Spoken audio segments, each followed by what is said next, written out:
Hi there! Today, we'll be exploring how you can use DeltaStream to process real-time gaming data. Gaming, especially online multiplayer gaming, has seen a rapid growth for the past several years with the rise of Twitch and esports.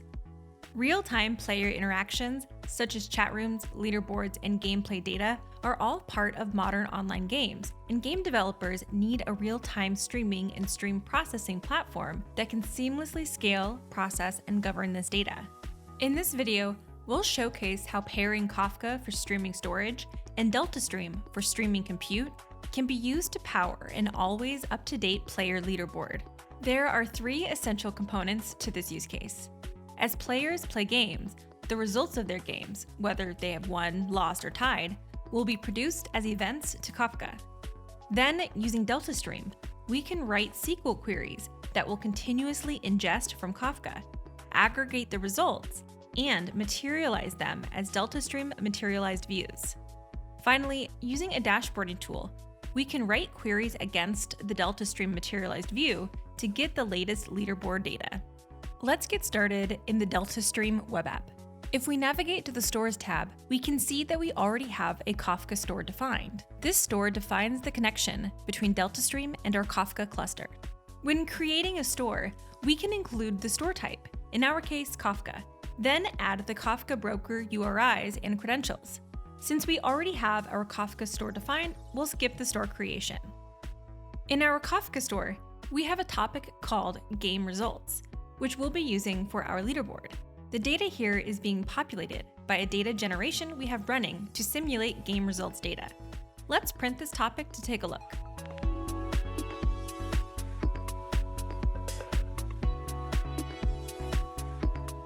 Next, let's go to the SQL Editor tab to define a relation backed by the game results topic. This createStream query provides metadata to DeltaStream about the streaming data. In the with clause, we specify the topic to be game results, so when we write SQL queries that ingest from this stream, it will be reading from the game results Kafka topic.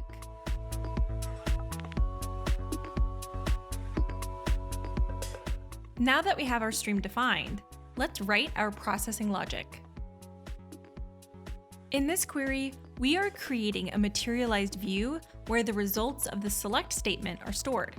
In the query, we are counting the number of games that a player has played, as well as how many of those games they have won.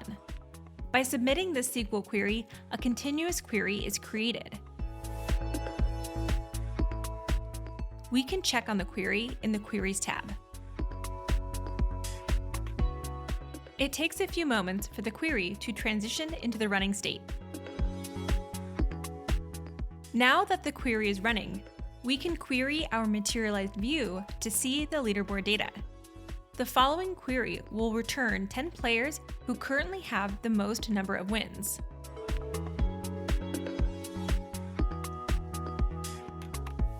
If we submit the query again, we can see that the result has already been updated.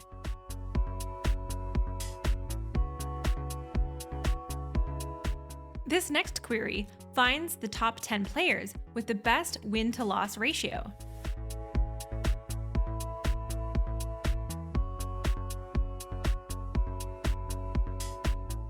With always up-to-date leaderboard information available in the materialized view, we can now use tools for building dashboards, such as Superblocks, to visualize our leaderboard.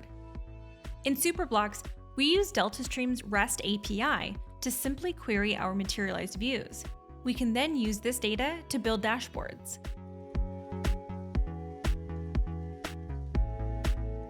By clicking the Submit button, we are simply refreshing our leaderboards by rerunning the queries against our DeltaStream materialized views. That's it for this video. If you want to read more about how DeltaStream can power real-time gaming data use cases, you can read our blog in the description below, as well as a free trial of DeltaStream.